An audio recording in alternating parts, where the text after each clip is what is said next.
Hoxe vamos a poner punto final ás intervencións e aos actos deste curso, nada menos que coa presencia do profesor Anthony Clark, da Universidade de Birmingham.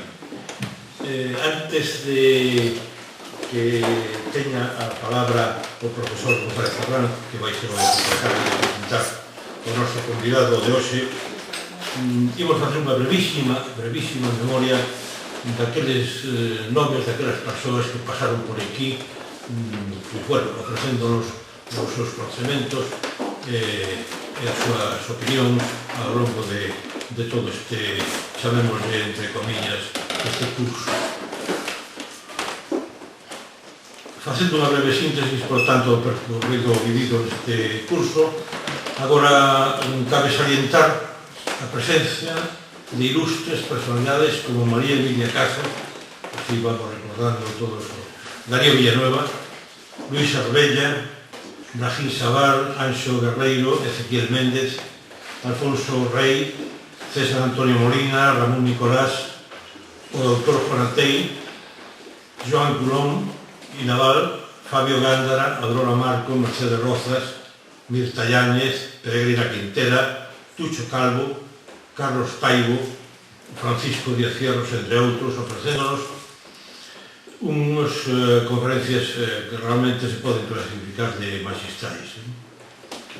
En todas as actividades envolvidas neste período é preciso destacar as homenaxes a José Emilio Barreiro e a Valentín Paz Andrade, os ciclos Orixes, o cambio climático, o proceso de Compostela, a conmemoración do Día da Muller, os 50 anos do Cineclub e do primeiro aniversario do 15M, a celebración da nosa primeira exposición Aviadores da República, as visitas e outras como a Suite Volar de Picasso ou a paisaxe nórdica no Prado e as visitas a Ribeira Sacra e a Guimarães. Non quero rematar de este recordo sin ter unha lembranza moi profunda, eu creo que compartimos todos, que coa ausencia que se produciu de parte de Socorro Ortega coa súa generosidade entusiasta e do profesor Juan José Borrejo Álvarez, que fora unha inteligencia cómplice. Eles seguirán presentes con nos, estarán aquí cada vez que nos reunamos. Ten a palabra o profesor González.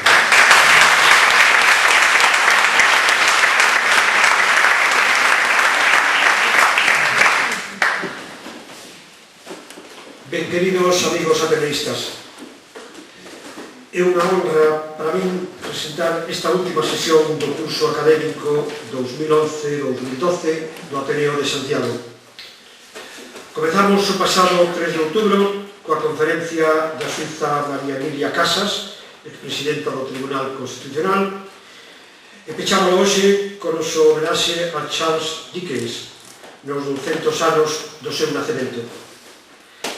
Neste ano no que, como en case todos, se teñen celebrado varios aniversarios, sería que este de Dickens non está a suscitar entre nós os recoñecementos de que é merecente.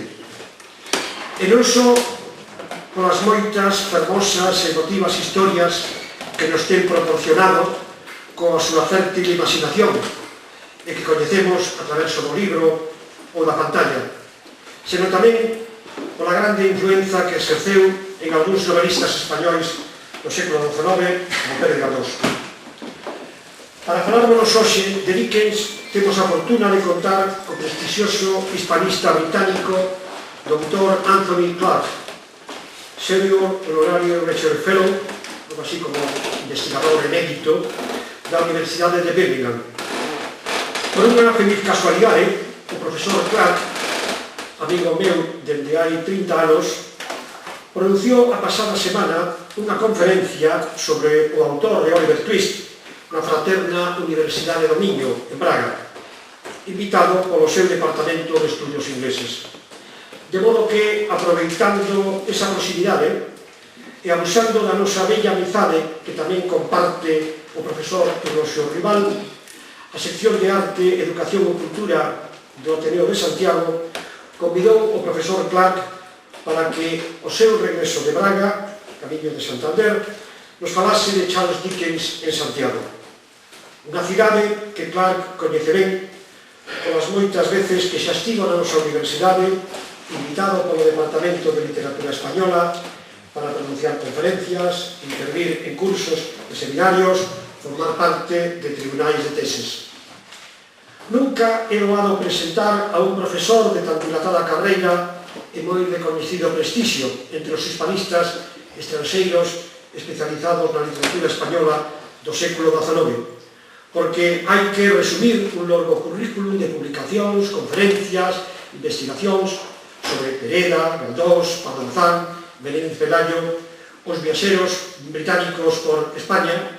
Esta é a súa última aportación, que acaba de sair do prelo na Universidade de Zaragoza, la España del siglo XIX vista por dos inglesas, Lady Holland e la novelista George Eliot, que viajaron por España 1802, 1804, 1867. Neste caso, a tarea é máis difícil porque o profesor Clark, Anthony, para mí, é un moi querido amigo porque teño colaborado en varios complexos proxectos editoriais. O máis importante, a nosa edición das obras completas de Pereda, en 11 volumes, que iniciamos no século XX, en 1987, e culminaron no século XXI, en 2009. Por iso, lle pedí a Anthony que me resumise nun folio o que él mesmo destacaría no seu currículum. Esta é a folla que vou ler. Está escrita en castelán, pois ainda que Anthony comprende o galego, pola súa familiaridade co portugués, lingua da que a súa dona, Shirley Clark, é recoñecida traductora ao inglés, non é tan usado como a min para redactada en galego. Leo. Currículum breve. Nació en 1939 en un pueblecito de Leicestershire, lo más lejos del mar que cabe en Inglaterra. Cursó estudios hispánicos en la Universidad de Birmingham entre el 57 y el 60. Se doctoró en el 63 con una tesis sobre José María de Pereda. Ha enseñado y vivido en Auckland, en Holanda, en Aberdeen, además de en Birmingham. Sus artículos, ediciones y libros versan preferentemente sobre Pereda, Galdós, Padonzán, y el tema que frecuentemente tienen en común es el paisajismo, el sentimiento de la naturaleza y la vida de pueblo. Aparte de las obras completas de Pereda, las que acabo de mencionar, ha editado diversos homenajes, entre otros uno al eminente padonzanista británico prematuramente fallecido Maurice Hemingway. Los estudios anteriores sobre el sentimiento de la naturaleza, el paisajismo, la vida campesina, etc., en la novela española de la segunda mitad del XIX, han abocado, quizás inevitablemente, al libro que le ocupa desde el final de las obras completas de Pereda, un libro sobre la novela rural europea y sus nexos con la española. La música le importa, paréntesis casi, cierra paréntesis, tanto como la literatura. En el reino de la naturaleza le interesan mucho las aves rapaces. Es hijo adoptivo de Polanco, Cantabria, donde pasa la cuarta parte del año. Tiene la palabra el profesor Anthony Clark.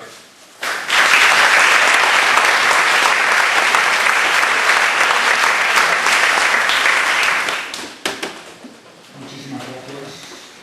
Gracias al Ateneo de Santiago por esta invitación. Es una invitación que ya se ha hecho a otros sitios, en Francia, Portugal, en mi propio país y en otros lugares de España.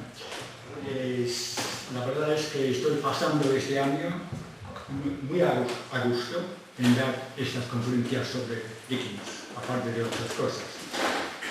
Si me quedo un poco confuso en este momento es porque es la primera vez que he escuchado hablar gallego a José Manuel y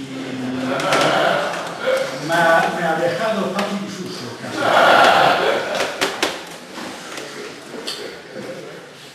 Esta conferencia, la charla, va dedicada a mi buena amiga Toni Doss, no solo por cuestión de amistad, sino más bien por su estatus de lectora omnívora, pero a la vez exigente. Si hablamos los dos de la novela inglesa del siglo XIX, veo que ha leído casi todo Jane Austen, casi todo Dickens, casi todo George Eliot y casi todo Thomas Hardy. Y casi se puede quitar el casi. Lo ha leído casi todo. Esto es una cosa insólita y a mí me parece una tarea heroica lo que está haciendo. Bueno, la singularidad de Dickens vista por un lector medio. Como este año que corre celebramos y conmemoramos el bicentenario del nacimiento de Charles Dickens, se viene cumpliendo una larga serie de actos, conferencias y charlas más o menos de rigor en tales casos, pero no por eso menos afectuosos ni sentidos. En el curso de este año del Bicentenario, dos cosas me han llamado singularmente la atención. Primero, que no recuerdo semejante nivel de participación y entusiasmo en los casos de otros grandes autores ingleses del siglo XIX, por ejemplo, Jane Austen o Sir Walter Scott. Y segundo, que yo mismo tomé la decisión, hace meses, de dar unas cuantas conferencias y charlas sobre Dickens, tanto en mi propio país como en Francia, Portugal y España. Esto, en mi caso, es sin precedentes, pues ni siquiera lo he sugerido antes en el caso de Thomas Hardy. La obra de Hardy, hasta hace unos 20 años, me interesaba y atraía bastante más que la obra de Dickens. Y me pregunto, ¿por qué? ¿Por qué esta diferencia? ¿Por qué este cambio? La respuesta es importante, a mi ver. Me parece que las novelas de Dickens, con todos sus defectos, tienen una capacidad excepcional para inspirar no solo admiración y respeto, sino también afecto. Si una novela de Dickens te va, si te entusiasma, ya la tienes para toda la vida. Y a menudo el efecto se extiende a las demás novelas. En este momento me quedo con la palabra afecto, pero veo que se queda un poco corto, los ingleses somos así. Por otra parte, como mi vida ha sido la de un estudioso de la literatura española, preferentemente, me interesan sobremanera los componentes básicos de la típica novela dickensiana. ¿Cómo funcionan todos aquellos componentes y efectos especiales para crear el impacto y el ambiente de una novela suya? ¿Cuál es la imagen única y casi impensable en otros novelistas que Dickens consigue crear de una novela a otra? No pienso contestar a estas preguntas ahora mismo, se quedan un poco en el aire, pero quiero subrayar desde un principio su cualidad de diferente, su singularidad, que nos llegan, queramos o no, desde Pickwick, los papeles del Club Pickwick, hasta la última gran novela, Nuestro amigo común. Por eso he empleado el título La singularidad de Dickens, lo cual sería en inglés no the singularity of Dickens, sino the uniqueness of Dickens, the uniqueness of Dickens. En verdad, Todo gran novelista es único, pero no nos van todos los novelistas, ni todas las novelas. Me parece que es el afecto que abrigo por las novelas de Dickens, aunque no necesariamente todas ellas, lo que me lleva, casi me obliga a buscar e identificar los elementos que se dan cita para constituir esa singularidad. Si he añadido la frase vista por un lector medio a mi título, no es por modestia, sino porque estoy convencido de que esa singularidad tiene una explicación bien sencilla. Veremos. Cualquier estudioso de Dickens tiene la oportunidad de elegir entre una amplia gama de tópicos y categorías si quiere demostrar la estatura de Dickens. La singularidad de Dickens como novelista pide otra aproximación y otros ejemplos. Vamos a comenzar por Dickens y el teatro, Dickens y la teatralidad. Bien se sabe que Dickens tuvo un gran interés por el teatro durante toda su vida, interés que brilla en verdadero entusiasmo y afecto. Se mantuvo al tanto de las representaciones londinenses y en sus novelas y artículos menciona unas compañías teatrales, actores ambulantes, etc. Y hasta introduce en alguna novela, como parte de la trama, unas compañías modestas, a la manera de la barraca de Londres. También se sirve de vez en cuando de aquel truco que se hizo común y corriente en la novela del siglo XIX, que consistía en introducir en la trama una visita al teatro para sugerir unos paralelismos entre ciertas escenas y la vida real, más o menos real, de los personajes de la novela. Así pasa en David Copperfield, por ejemplo. El lector medio, por regla general, se fija demasiado en la historia que se cuenta y en los personajes que intervienen en ella, para preguntarse a cada momento qué es lo que está haciendo el autor, qué es lo que busca, qué efecto precisamente le interesa. Y desde luego, gran parte de los efectos teatrales que Dickens maneja pasa desapercibida para el lector medio. Pero ese mismo lector, una vez que haya caído en lo que está haciendo Dickens, ya está más alerta la próxima vez. Si pensamos en unos de los más conocidos de los personajes menores, Betsy Trotwood, el señor Dick, los hermanos Cheeryble de David Copperfield, Magwitch de Grandes Esperanzas, Krook de Casa Desolada, Punks de La Pequeña Dorrit o Silas Wake de Nuestro Amigo Común, nos damos cuenta de la teatralidad de su presentación y su actuación. Tanto es así que ha venido a ser casi un lugar común en los estudios y críticas sobre las novelas de Dickens comentar esa misma teatralidad que parece ser endémica en los personajes secundarios de Dickens y que el propio Dickens parece invocar sin discriminación. Algunas personas podrán ver aquello como un defecto, como es un defecto en la sentimentalidad, el sentimentalismo. Pero la teatralidad dickensiana funciona también a otro nivel, con otras técnicas y otros componentes. Veamos un poco las fórmulas que emplea Dickens para dar comienzo a una novela.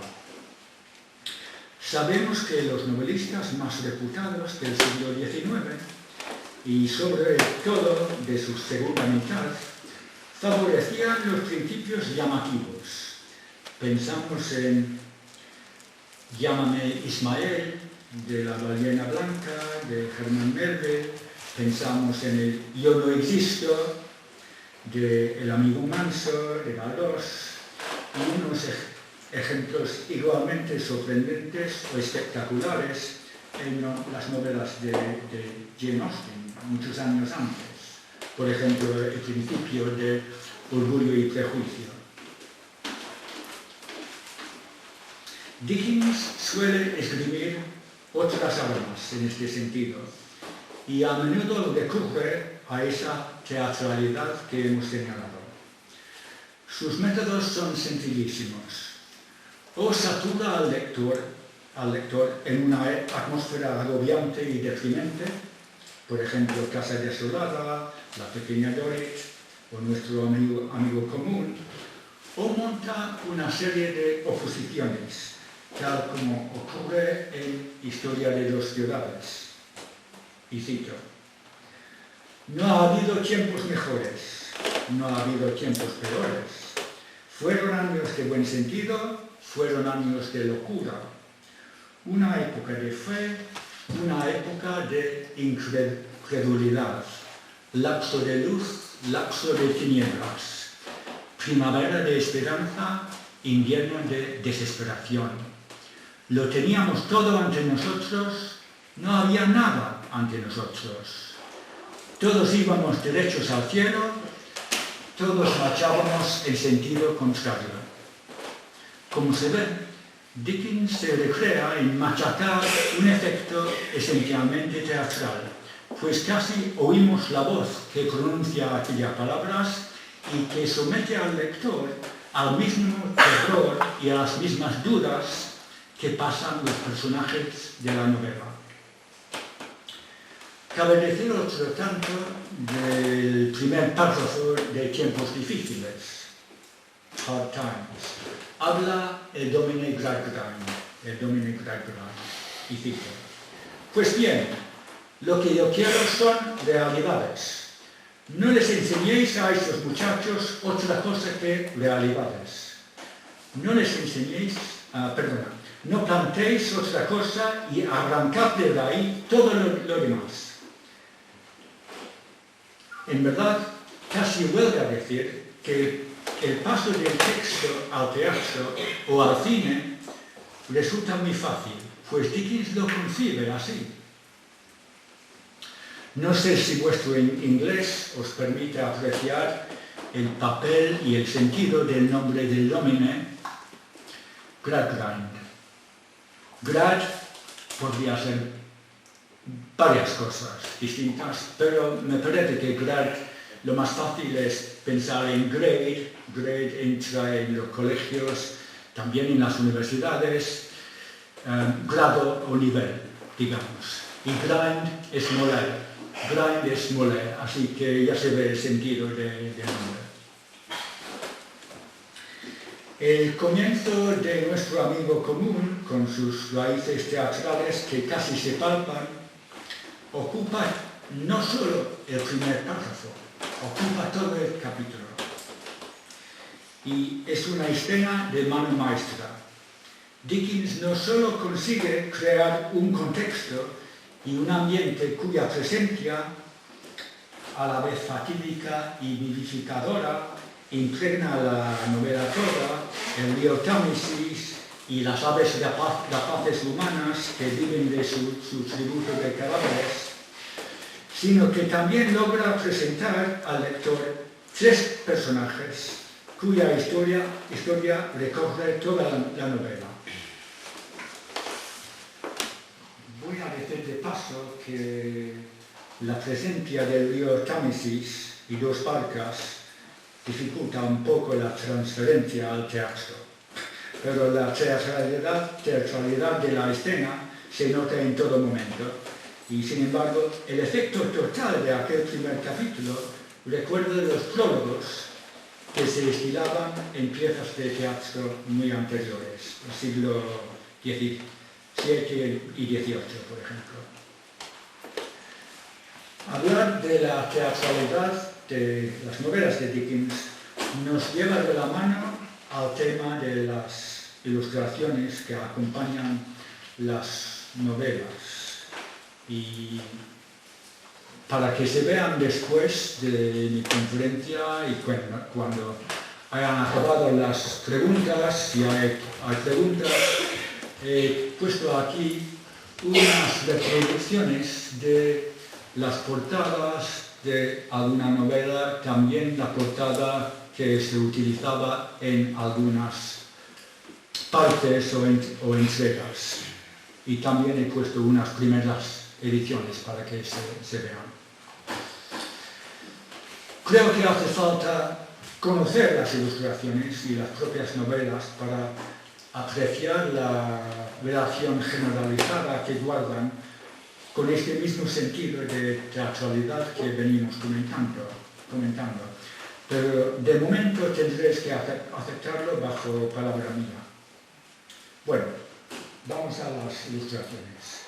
Charles Dickens y sus editores, mayormente Bradbury and Evans y Chapman & Hall, emplearon entre 2 y 4 ilustradores según la fase de las obras, siendo los más conocidos George Cruikshank y Fizz, que era en la vida real hablo que Brown, Fizz era seudónimo. Ambos ilustradores continuaban en la tradición de los dos grandes ilustradores del siglo XVIII y comienzos del siglo XIX, Hogarth y su discípulo Gilbert.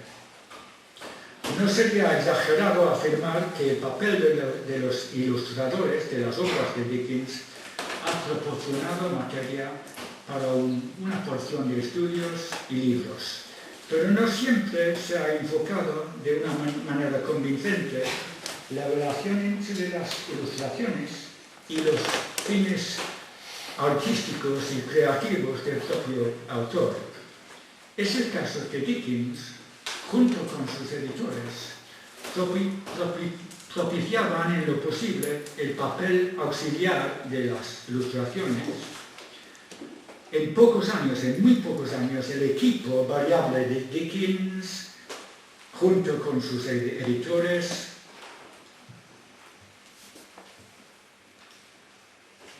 e ilustradores, cambia la imagen y el potencial de las ilustraciones con respecto al género novela en Inglaterra.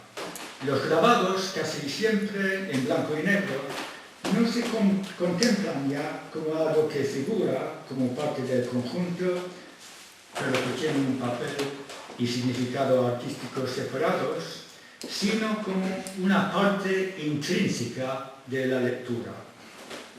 Y esto se consigue poco a poco en el curso de la publicación de las obras de Dickens, de Pickwick hasta nuestro amigo común, fuese en partes o en ediciones normales. Y esto se lleva a cabo satisfactoriamente gracias a la estrecha relación entre los editores, el propio Dickens y los ilustradores. El artista interpreta a su manera, pero Dickens calcula y escribe ciertas líneas y ciertos párrafos con miras a la posibilidad de colocar una ilustración en ese punto o muy cerca. En los mejores momentos de esa colaboración, el lector medio debería haber visto reforzado, teóricamente por lo menos, su aprecio y su asimilación del hermanamiento entre arte y letras. Ni que decir tiene que esa confluencia íntima de texto e ilustraciones existía muchos años antes, pero evoluciona a grandes pasos a lo largo de la colaboración entre Dickens y sus ilustradores. Cuando menos es otro rasgo muy positivo de esa singularidad que vamos tratando. Hay algún aspecto más de las ilustraciones que merece comentarse aquí. Dickens llegó a adquirir un público que se diferenciaba bastante del público que leía Jane Austen y Sir Walter Scott.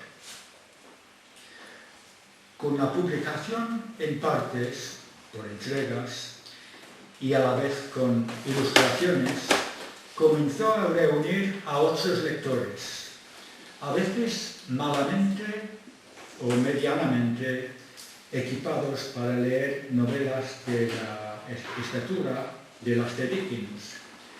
Eran personas que sabían algo de la fama de Dickens y que querían participar en la oleada de adoración y fascinación que tenía embelesados a casi todos los ingleses por aquellos momentos, sobre todo en Londres.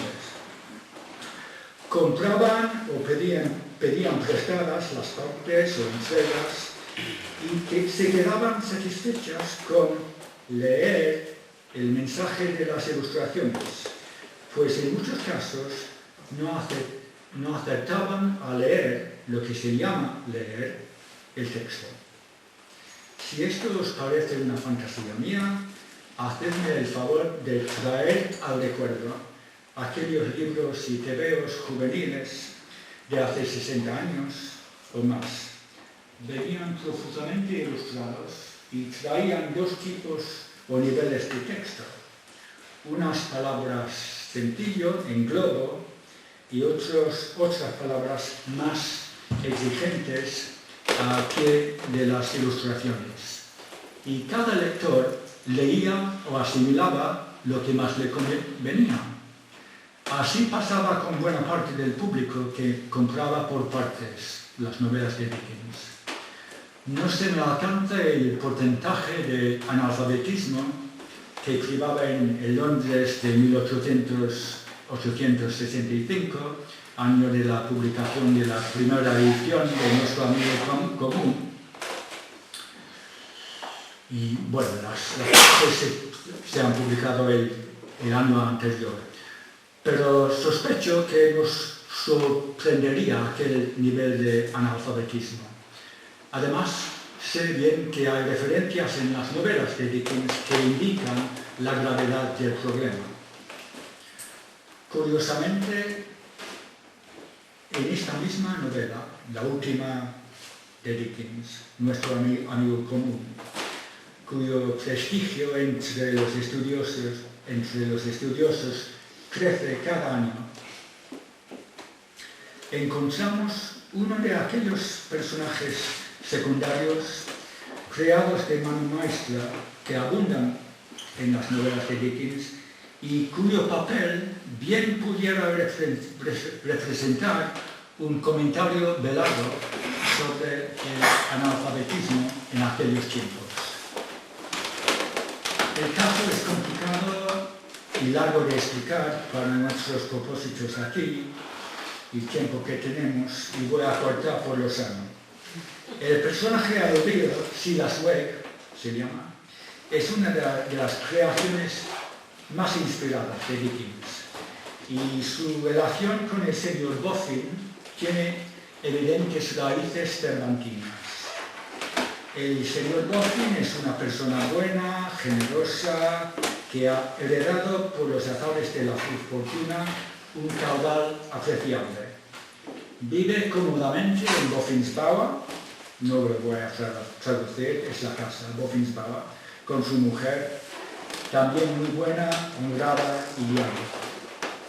El paseo del señor Boffin le acerca a un rinconcito londinense, donde el personaje que nos ocupa, Silas Wegg, monta cada mañana en la acera su pobre tenderete de chucherías, unos objetos poco deseables y malamente vendibles.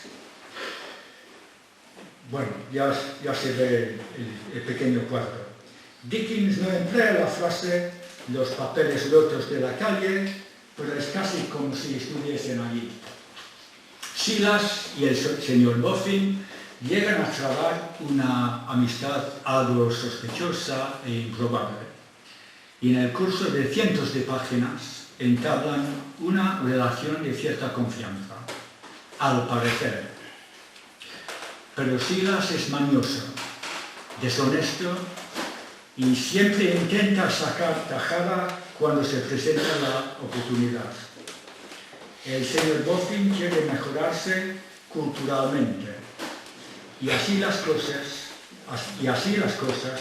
llega a un acuerdo con el poco fiable Silas, cuya deshonestidad se le escapa completamente al señor Boffin, aunque no al lector. Llega a un acuerdo para que Silas se acerque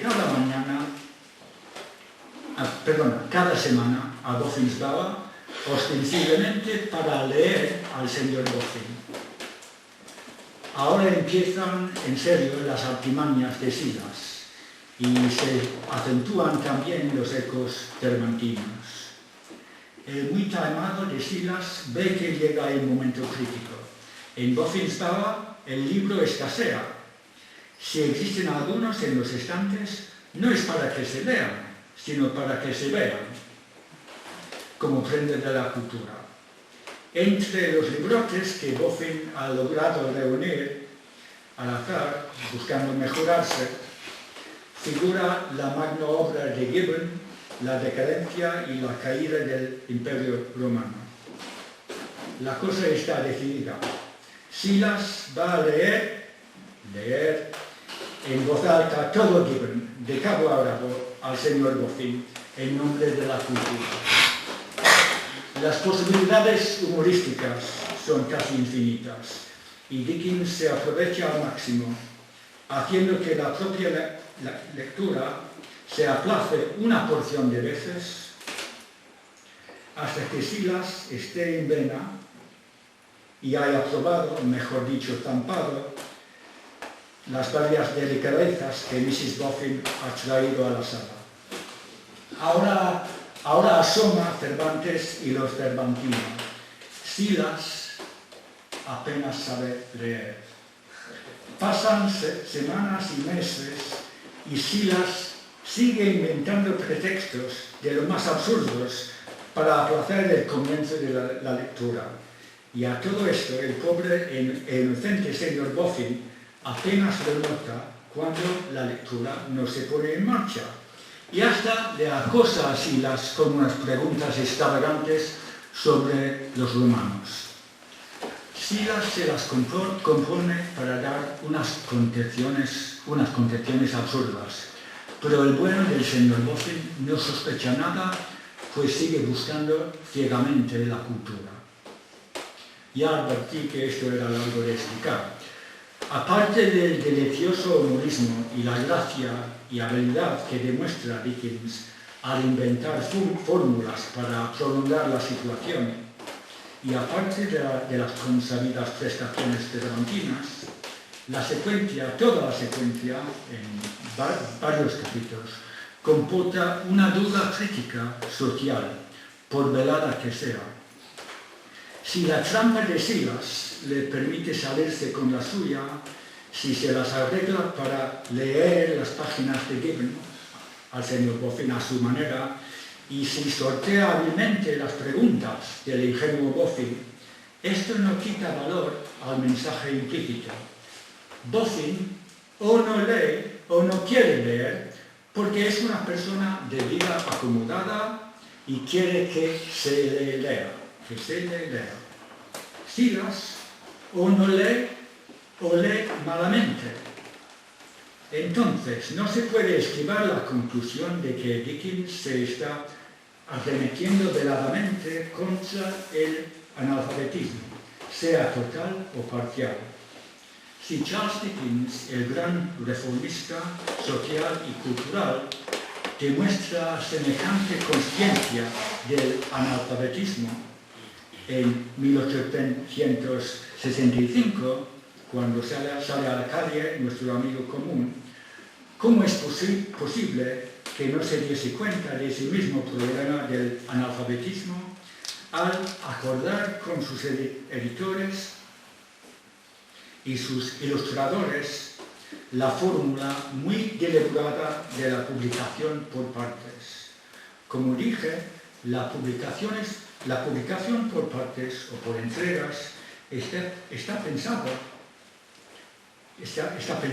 sobre todo en el caso de Dickens, en mayor o menor grado para un público que por necesidad o por desidia busca lo sencillo y lo visible. Al paso que un señor Boffin seguramente se compraría las primeras ediciones para dejarlas languidecer en los estantes hasta que el aguijón de la cultura le volviera a picar. Bueno, si me he demorado más de la cuenta en la sugestiva historia de Silas Wegg y el señor Boffin, no es únicamente por lo del humorismo o analfabetismo, ni por la beta criminal de Wegg. Es un ejemplo que servirá también para subrayar que en la obra novelesca de Dickens hay algunas docenas o siquiera centenares de personajes secundarios cuyas historias y caracterización no solo justifican su presencia en las novelas, sino que a la vez las embellecen y las hacen más humanas y más grandes. No sé si Dickens se daba cuenta de que nunca llegó a crear unos personajes a la altura de los grandes de la novela europea. Siempre hay algo que le impide idear y lanzar al mundo una Emma Bovary, una Anna Azores, ni mucho menos un Levin o un Raskolnikov. Pero el caso es que Dickens idea y crea una multitud pululante de personajes secundarios que, si no compensan por esa ausencia de grandes personajes principales, por lo menos confiere un sello único, singular e inconfundible al mundo novelesco dickensiano. Del mismo molde que Silas Wegg, y en la misma novela, son los Veneering, con intervalos de 3 o 5 capítulos en el primer libro de la novela. Los Veneering no hacen más que ostentar una forma de vida que corresponde a su nombre, Veneering, sacado de venir, que es superficie o capa superior, claro, de madera en el clásico en los tiempos de Dickens. Aunque también se usa venir en sentido metafórico. Parece del todo imposible que Dickens llegue a interesar al lector en un matrimonio que no tiene otra dimensión ni ambición en la vida que vivir en la superficie, que ser superficiales. Pero como fuente de humorismo, es de éxito indudable. Al paso que la malicia de buena parte de las escenas parece indicar que Dickens vio esta conducta estrambótica como uno de los vicios de la época. Mucho más profundo y más meditado es el caso del padre de la pequeña Dorrit en la novela del mismo nombre. Sabemos que el padre del propio Dickens pasó una temporada en la cárcel, pues se evoca gráficamente en la novela de Victor Copperfield y a mi parecer se evoca allí mucho más gráficamente que en las biografías de Dickens. ¿Quién no recuerda al señor Micova, que es un retrato en parte del padre de Dickens? Desde aquellas visitas frecuentes a la cárcel que hizo el joven Dickens para llevarle unas golosinas y la ropa limpia a su padre, podemos fechar la fascinación de toda la vida que tuvo la cárcel para Dickens. Los recuerdos iniciales, a la tierna edad de 12 años, le dan materia para algunas de las novelas tempranas, pero el largo periodo que el señor Dorrit pasa en la Marshalsea es, en verdad, una serie de preparativos para otra cosa. Es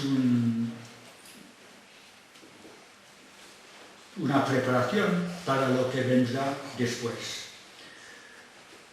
Como inquilino de la Marshalsea, el señor Dorrit llega a merecer el respeto y hasta la veneración de los demás encarcelados y de sus familias. Allí su hija, la pequeña Dorrit, le atiende, le mima tanto que hasta cabe decir que tiene una vida regalada allí. Cuando le cae de las nubes una apreciable fortuna y se pone en libertad, es el verdadero comienzo de sus males. La persona a quien los otros inquilinos veneran como el padre de la Marshalsea tendrá que reincorporarse a la vida normal. Desde ese momento todo va cuesta abajo. El caudal que tiene ahora y las ambiciones sociales que entretiene solo le acarrean infortunios y pesares. La constante y afectuosa pequeña Dorrit sigue atendiendo a sus necesidades, pero todos sus cuidados son incapaces de parar el proceso psicológico que merma la salud y las facultades mentales de su padre. El último viaje que hace la familia y su séquito de acompañantes por Francia, Italia y Suiza para terminar en el monasterio del Gran San Bernardo sirve simbólicamente como grandioso espectáculo y contexto a la última fase de la relación patética entre padre e hija.